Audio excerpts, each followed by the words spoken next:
بسم الله الرحمن الرحيم.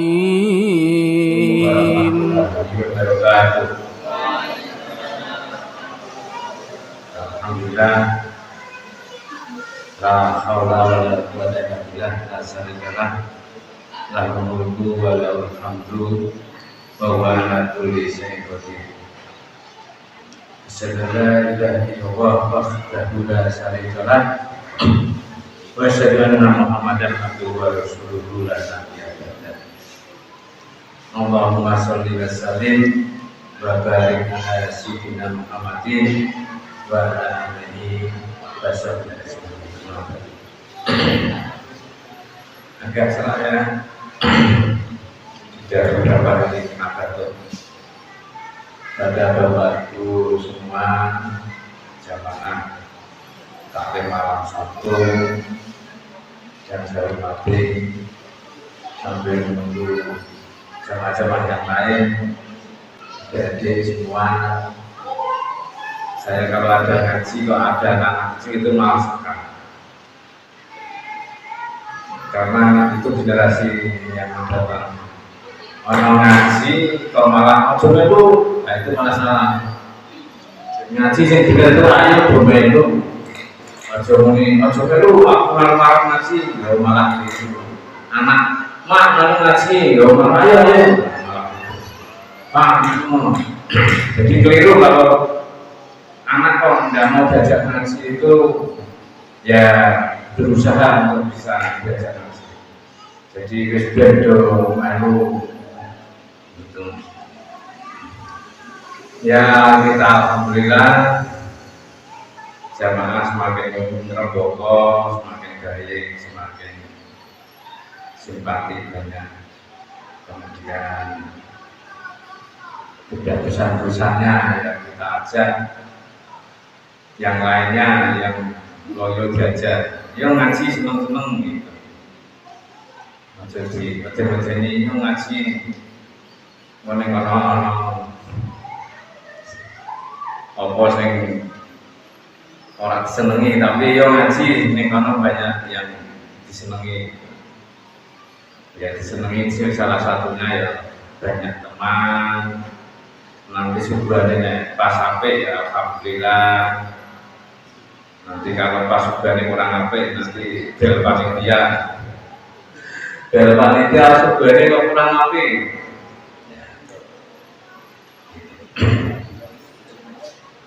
Kalau nanti suasananya menyenangkan itu ngaji jadi terasa begitu.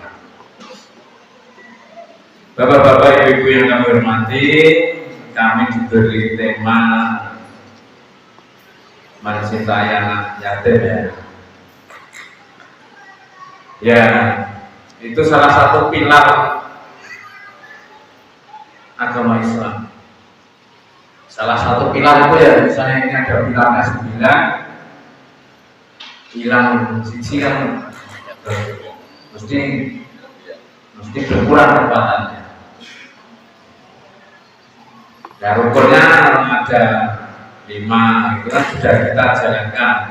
Syahadat, sholat, zakat, puasa, haji kan ada karena jika mampu.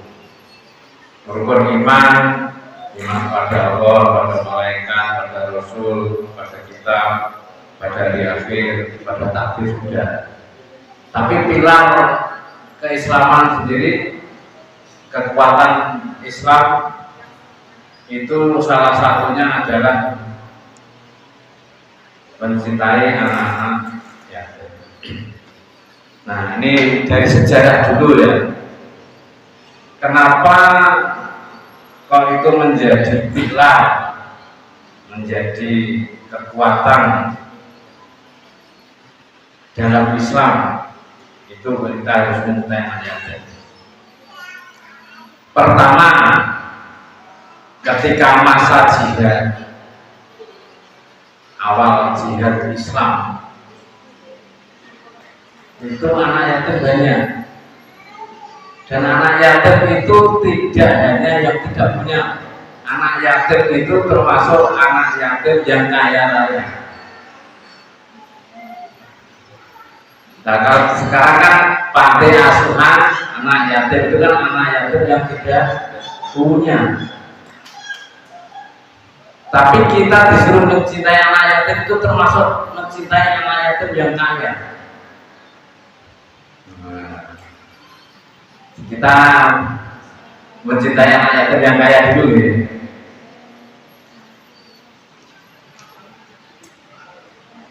Pertama, Rasulullah menghadapi orang-orang kafir Quraisy. Hijrah itu kan membutuhkan jiwa dan salah satu penyebab kenapa ada anak yatim yang kaya itu karena perang. Itu kan berat di situ karena menjaga anak yatim dan menjaga hartanya. Nah itu kita bisa malah lebih sulit sebenarnya itu menjaga anak yatim yang anak yatim itu kaya. Satu bapak saudara. Biasanya kan yang dikekang di panti itu kan anak yatim yang tidak punya. Tapi anak yatim yang kaya dihormati di soalnya dihormati kekayaannya. Nah makanya kan jelas di sini arawaital ladzi yukadzibudin di tahukah kamu orang yang mendustakan agama. Fadzalika alladzi yadul yatim. Mereka itulah yang mengganti anak yatim. Mengganti tidak hanya yang ini loh, termasuk memakan harta anak yatim. Karena anak yatim itu memang kaya. Bapaknya kalah perang, mulai di rumahnya padahal banyak hartanya. Hartanya itu kan bisa pamannya, bisa yang rumah itu. Padahal itu hak anak tersebut. Nah ini yang sulit malah. Jenengan dipikir ponakan termasuk hartanya, bukan hanya ponakan, tapi termasuk hartanya. Nah itulah. Jadi sebenarnya yang anak yatim itu ada dua anak yatim yang karena punya tinggalan harta dan anak yatim yang tidak punya. Itu harus ditangani di rumah. Sebelum ada panti kan di rumah masing-masing. Dan itu kewajiban termasuk orang yang mendustakan agama. Itu adalah durhaka terhadap anak yatim. Jadi durhaka itu tidak hanya kepada orang tua, tapi termasuk anak yatim. Ya, ini kalau saya kasih itu biasanya gitu, tidak apa hal yang sulit-sulit lah. Mari kita renungkan. Kami tidak tahu latar belakang Bapak Ibu semua, tapi yang jelas hampir semua kita punya saudara, punya tinggalan, punya anak dulur yang meninggalkan harta. Mau dewe miskin apa?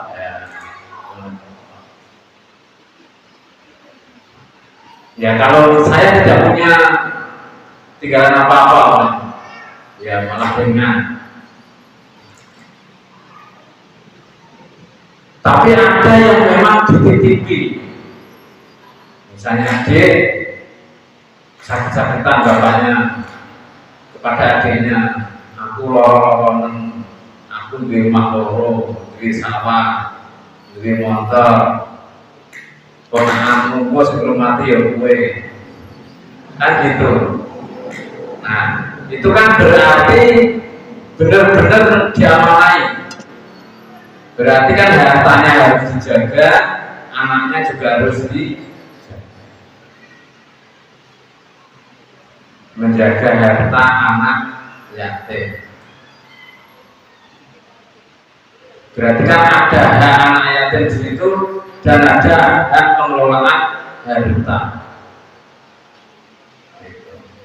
Hak pengelolaan harta itu ya dia hanya hak di dalam pengelolaan hartanya, ya dapat bagian dalam pengelolaan hartanya. Ya harus jelas-jelasan sama pengelolaannya. Kalau sudah bisa balik berarti sudah bisa sejak perjanjian. Ya balik hartanya bapak ini digarap balik, sawahnya biasanya di kampung itu ngorot telu. Ya udah ngorot telu, sing loro itu yang garap, yang satu bagian yang punya kan. Ya, harus jelas.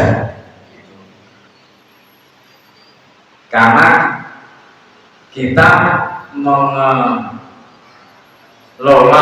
harta dan mendidik anaknya. Kalau anaknya itu dibiayai oleh hartanya sendiri, tidak apa. Kamu sekolah tak biayai dengan hartamu sendiri. Itu harus jelas. Dan saya mengambil bagian keuntungan dari pengelolaan harta tersebut. Nah, clear toh? Kalau anak sekarang punya pensiun kan begitu harus jelas. Harta pensiun bapakmu sekian, kamu sekolahnya sekian, tak biayai dengan harta tinggalan bapakmu. Kalau kecil, kue manggone ngomahku nyewa, nah itu ber. Tapi kamu tidak di rumahku, kamu ikut godaan memelihara anak yatim itu satu, godaan hartanya, godaan tenaganya. Iya loh, banyak loh Bapak Ibu. Memang sebelum ada panti asuhan kan mengelola anak yatim itu di rumah-rumah, kewajiban mendustakan agama loh. Ada anak yatim berkeliaran tidak ada yang memelihara, berarti dosa di masyarakat itu semua. Nah, kecuali sudah ada satu yang memelihara, berarti kan sudah sekarang begitu. Wala yaqudu ala ta'amil miskin, dan tidak memberi makan orang miskin. Kalau ini biasanya dikelola dengan zakat, infak, sedekah dengan orang miskin. Tapi orang-orang yatim piatu itu berat. Kalau fakir miskin itu kan biasa, ada orang tuanya, ada anaknya, itu biasanya gitu. Tapi kalau anak yatim tinggal mati, tinggal perang, atau tinggal kerja lama dan tidak pulang-pulang, itu kan ada anak yatim karena bantoyen itu 3 hari saja tidak pulang-pulang. Itu kan yatim karena ditinggal tidak jelas. Maka Bapak Ibu muslim celaka baguran sholat itu benar. Bapak Ibu sergap sholat tapi menghargai anak yatim itu Bapak Ibu muslim. Itu alladzina an sholatihim sahun, yaitu orang-orang yang lalai dalam hal meskipun dia dengan jengkang-jengking mempunyai arah menolak sholat itu jengkang-jengking ngono ruko ora sujud, jengkang-jengking tok. Nah, itu ya lalai dalam sholatnya.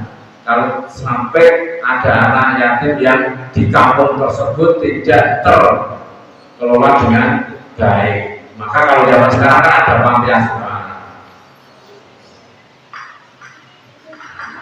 Tapi sunahnya itu dikelola di rumah-rumah. Panti asuhan itu kan dikelola supaya ditermanage dengan baik. Kita enak dengan adanya panti asuhan itu enak. Wes waktu itu diusahakan lah 3 bulan sebagian rezekinya untuk panti asuhan, pengembangan. Walaupun panti asuhannya kok ketua megang, gitu. Tapi kan anak-anak kan perlu pendidikan dan perlu makan. tidak hanya perlu tidur saja.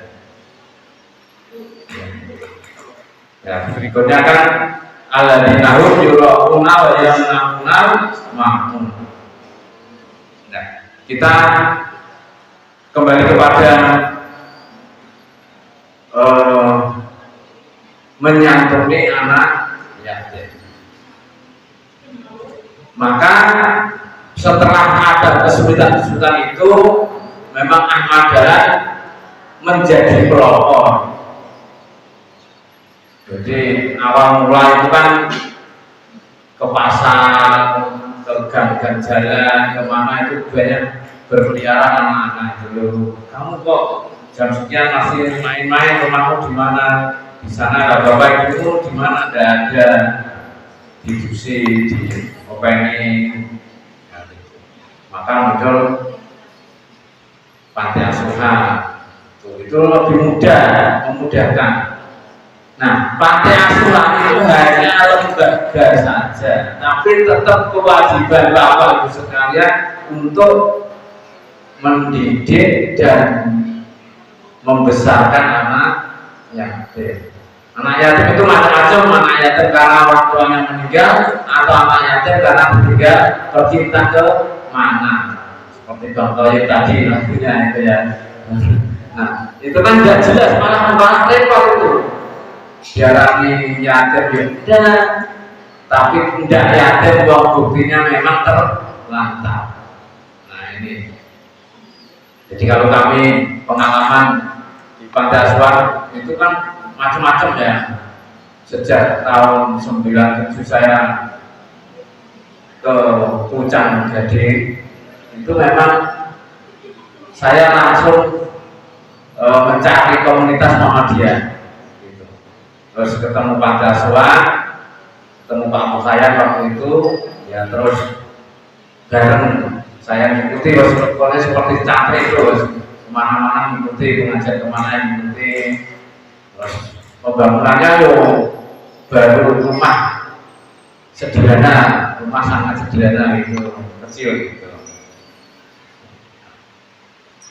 Nah, jadi kenapa ini penting? Ya, kenapa mendidik anak yatim itu penting, baik yang punya maupun yang tidak punya. Yang punya kan sudah kami terangkan tadi awal ini, yaitu kita mendidik anak yatim, tapi anak yatim itu sebenarnya membawa data orang tua. Itu malah repot sebenarnya. Kenapa? Karena dua amanah hartanya tidak berkurang, kalau bisa bertambah malah bagus. Dan amanah kedua, anaknya menjadi anak yang soleh atau soleh, lebih baik. Amanah orang tua anaknya yang dititipkan pada ibu kan begitu. Karena bapak ibu dititipi anak yatim oleh bapaknya atau ibunya mesti pilihan. Wes kita titipno pakai ya, misalnya sebelum meninggal pesen begitu, atau tidak pesen apa-apa kan mesti salah satu di antara keluarga sebagai melaku dulu, sebagai melaku nang. Tapi sebagai melaku nang kalau mau dipekerjakan, tidak diberi upah, hartanya dimakan. Kan banyak kan begitu. Nah, gede-gede kan juga dewi punya terus kadung. Nah ini yang Bapak Ibu yang kami hormati, maka karena ini adalah pesan Al-Quran dan Al-Quran itu menjadi sumber keimanan kita, maka dengan begitu, dengan kita mendidik anak yatim, maka kita menjadi legowo. Legowo, nanti kita legowo. Orang capi main capi naik, tekon naik, tidak apa-apa.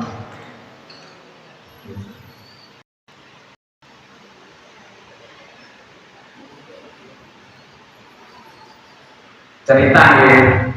Jadi ketika saya 97 datang ke Pucang Gading, itu sudah ada panti asuhan dia yang di prakar saya, bapak ibu saya. Itu masih rumah sederhana. Rumahnya sudah tidak ada sekarang.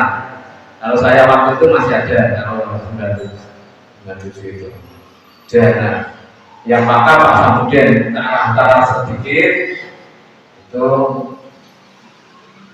yang sudah meninggal, yang meninggal sekarang kuburannya jadi dua itu, yang masuk kiri jalan makam Bapak Haji Samudin, kanan jalan makam Panti Asuhan, lurusnya sana makam desa. Nah itu ada yang tiga. Kalau kita menghadap ke kuburan itu kiri makam Bapak Samudin, kanan makam Panti Asuhan, terus makam desa. Itu yang wakaf ke panti. Nah, ya apakah wakaf itu terus menjadi apa bagian dari kemewahan dan sebagainya? Saya diajak, kalau saya datang ke cerita, ini saya ceritakan supaya Bapak Ibu tahu, supaya nanti ada hikmah cerita itu. Iya, jadi setelah rumah diserahkan ke Muhammadiyah, tanya Mbak, kok dibakarkan Muhammadiyah? Nopo alasanipun? Lo tante, oh Muhammadiyah ini cedok mas, diumumkan terus diadakan pengajian, kemudian disiarkan. Saya waktu itu mikirnya produk negatif gitu, disiarkan itu. Ternyata sisi positifnya, iki tak wakafkan, diumumkan, disiarkan itu supaya jelas, supaya jelas dikelola secara terpisah. Saya keluarga sudah tidak ikut mengelola dan dikelola dengan profesional oleh Muhammadiyah. Jadi kebanggaannya di situ. Setelah lama, mulai tahun 2010-an atau 2015-an, diundang lagi karena saya cantrenya ya ikut. Nah, kenapa enggak? Betulnya kok aku warung ada tak separuh ini nanti kuburan pribadi kami keluarga, yang separuh untuk Panti Asuhan kuburannya Muhammadiyah, makanya disebutkan kuburan warga Muhammadiyah ceritanya gitu. Kalau untuk semuanya nanti tak kamu soal site, jadi alasannya gitu. Kenapa kok hanya untuk Muhammadiyah? Karena site itu sedikit gitu ya, dan Muhammadiyah kan telah dibangun ya. Terus saya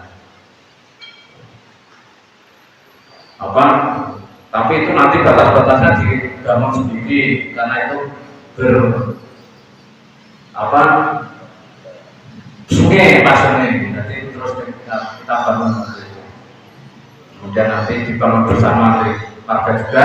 Nah disitulah betapa mulianya ya, Samsudin itu. Habis maka itu ya betul, entah berapa waktu, berapa bulan meninggalkan kita. Nah itulah kehebatan beliau menyerahkan Panti Asuhan dan pemakamannya sekalian dengan jendela. Nah, Bapak Ibu semua, jangan khawatir ya kita bakal kemudian infak, kemudian apa itu ternyata semua warganya baik semua. Nah, itulah kita semua yang masih menyaksikan. Nah, termasuk ini itu milik panti Bapak Ibu semua. Ini tanah ini dibeli oleh milik panti juga. Maka anak-anak sekolah di sini kalau ada Bapak Ibu guru ini, kalau ada anak panti sini jangan dipungut biaya gitu ya. Kalau bisa, karena ini memang tanah milik panti. Ya kalau yang bangun ya kita semua dulu-duluan, ada bantuan juga. Nah, itulah cerita sekelumit tentang panti asuhan yang ada di kita. Maka kita hidupkan, kita besarkan, tidak hanya bangunannya tapi termasuk isinya.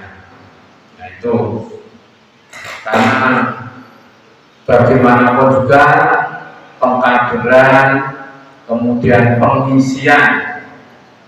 Kalau Muhammadiyah itu kan ibaratnya kendaraan kan masih isi kan ya, orang bagi itu, orang untungnya itu mengguludan. Nah, kalau ada pengajian seperti ini ya berarti gerbongnya terisi. Bapak Ibu yang kami hormati, maka kalau kita tidak memberikan santunan kepada anak yatim, itu terpaksa apa tadi? Wawailul musholin, celaka bagi orang-orang yang lalai daruratnya atau disebut pendusta agama. Makanya kan cocok itu. Wes ora ngandel, kowe kok ngaku Islam. Ngapusi, nek basa mendustakan itu artinya ngapusi wong ora tau mati anak. Wong mati zaman saya penal atau orang yang main. Padahal ini sejarahnya itu di rumah-rumah kamu itu ada saudaranya yatim. Dikelola oleh Pak itu kan setelah ada pikiran-pikiran modernisasi. Wah, daripada nengok rekod ganggu kan. Pikirannya kan gitu, nyediain kamar, nyediain makanan, ya sedikit kayak ada selang. Itu kan anak yatim yang tidak punya. Lebih tragis sebenarnya dia punya meninggalkan harta dititipkan panti kok. Dititipkan hartanya barang dititipkan.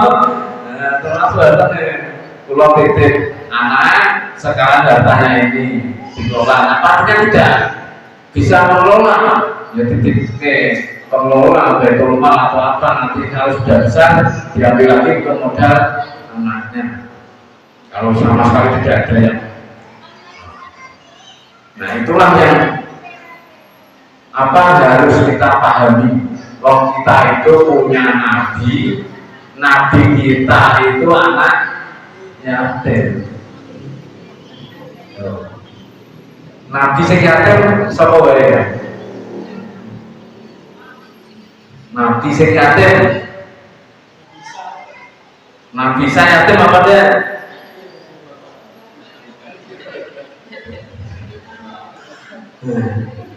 Punya ibu.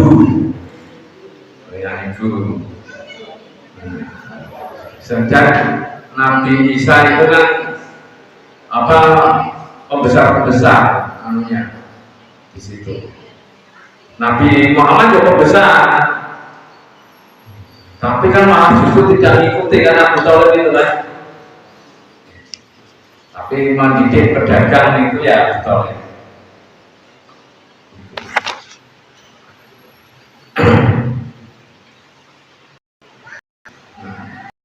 Maka kita ini termasuk beruntung ya dalam sebuah lembaga yang terorganisasi dengan baik. Itu. Kalau sudah yatim, kan berarti dengan misalnya diberi pertanyaan apakah kamu dulu di dunia mengamalkan al-ma'un, kan mesti ada pertanyaan gitu. Nah jawabannya nggih Gusti. Lah di ning omahku apa ning ning panti Gusti. Kan ngono jawabannya. Nggih kula nderek ngimoni ning panti. Sepira sesasi ngisi 50.000 Gusti. Atau karena kewajibannya kan di rumah, tapi karena sekarang manajemennya dikelola secara bareng-bareng. Jadi kalau saya tidur di panti kan mulai dari ustadz mendamping, kemudian mengikuti sampai malam. Kalau tidak tidur situ, kalau sudah malam saya pulang. Istri saya siangnya di sana berjalan 1 tahun. Terus itu hujan mengangkat beberapa ustadz, nanti ustadznya yang di sana berarti tinggal undang ustadznya, Ustadz Jarfal sudah di rumah. Nah itu diamanahin lagi ke bendara, itu saya hafal, orang-orangnya itu hafal nama-nama yang ngasih kemudian diamanahin sumur. Sumur itu ditahan ke banyak tempat, sumur panti. Itu pun ya ada yang bayar, ada yang enggak. Ya itu saya ya juga pusing waktu itu nagih. Ya saya nagih hukum sampai Telogo sampai. Ini sekarang sudah maklum tinggal isinya ya dipertahankan mereka. Bapak Ibu yang kami hormati, ini sedikit cerita ya, tambahan cerita saja di akhir pengajian ini. Orang-orang Quraisy, itu Rasulullah kan memang orang Quraisy ini. Itu ceritanya kan mesti jelek ya, sultan membunuh, kemudian berzina, mabuk-mabukan, kemudian beristri ya, kakak adiknya diberistri, kemudian mantan bapaknya itu yang diceraikan bapaknya itu ya diambil anaknya, itu ya biasa. Tapi ada sisi baiknya, orang Quraisy itu dermawan. Orang Quraisy itu dermawan. Jadi salah satu kebaikan orang Quraisy yang perlu ditiru itu adalah kedermawanannya. Jadi kalau ada orang Quraisy di Indonesia, itu berarti bukan orang Quraisy, itu ngaku-ngaku keturunan Nabi, ngaku-ngaku orang dari Arab. Tapi kalau asli orang Quraisy itu adalah sangat dermawan. Ada tamu, ini cerita, ada tamu punyanya onta, dia disembelihkan onta. Kowe ning kene pira 5 dina? Wah, sembelihne onta, ya wis tak sembelihne onta. Satu kisah saking dermawannya orang itu. Ya kira-kira Bapak Ibu punya tamu terus sembelihne pitik. Nah, wis teh pahit atau mendoan atau apa ya, salah satu keistimewaan orang Quraisy itu memang menjamu tamu dengan jamuan yang sangat istimewa. Saya waktu haji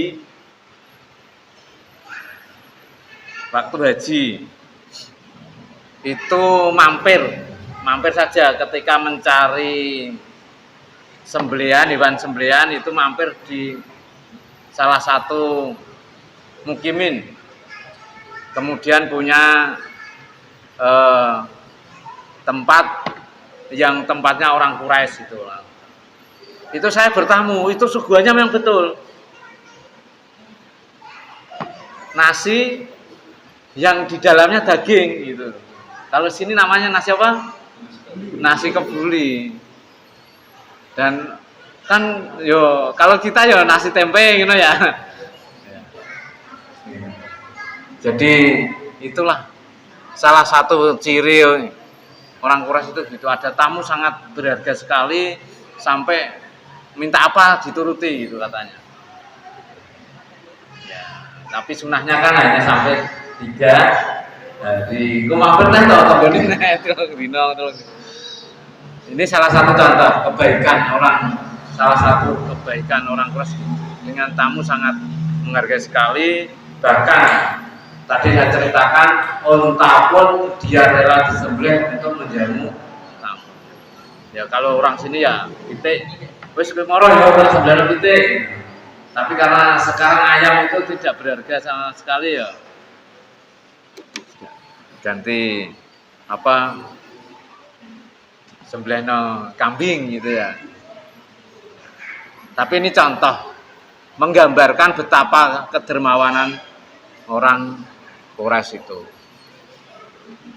Jadi tidak hanya keburukannya, kalau kita ceritakan kan keburukannya, karena waktu itu memang wah, Yana pateni, melu Muhammad pateni, maka dakwah pertama memang sembunyi-sembunyi, kemudian baru berkembang saat ini. Tapi awal-awalnya kan memang sangat sembunyi-sembunyi.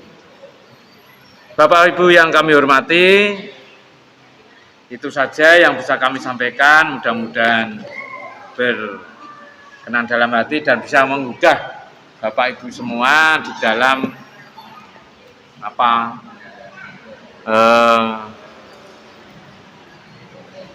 mempertajam keimanan kita dengan cara melakukan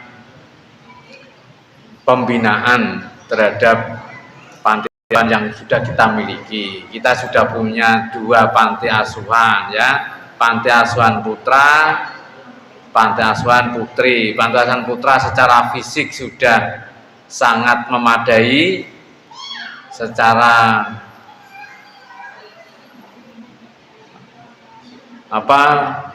makanan, sekolah. Kami harapkan memang harus sampai sarjana. Saya di Unimus terus pokoknya sekolah panti tak ACC langsung dia siswa. Wong sing ora sekolah panti di ACC kok sekolah panti orang gitu. Panti Asuhan Putri sudah baik, tapi lokasinya masih jalan masuknya belum bagus. Nah ini juga harus kita segera untuk melakukan perbaikan-perbaikan. Sini ada ibu-ibu, itu nanti program ke depan Bapak Ibu, ibu-ibu terutama, halo. Nah itu jalan masuk harus segera dibangun. Ya, supaya bagus mulai dari jembatan sampai ke sana. Jadi itu memang berimpit Pak, mulai tanah Pak Masuri sama sungai itu yang mepet sungai sampai ke bangunan panti asuhan itu milik panti. Mulai jembatan itu memang runcing itu. Jalan itu memang sudah milik panti, bukan milik Pak Masuri. Yang jalan panti itu. Jadi kita lincip depan. Ya itu nanti diperbaiki. Kemudian yang putra ini ada Pak Joko yang sebagai sekjen PCM ya, ini untuk anak-anak bisa diajak ke sini untuk ikut mengaji. Anak-anak biasanya di Al-Azhar sana dan ada Ustaz. Nah itu yang bisa kami sampaikan, mudah-mudahan bisa memberi motivasi pada kita semua. Nasrul minallah wa taufiq. Assalamualaikum warahmatullahi wabarakatuh.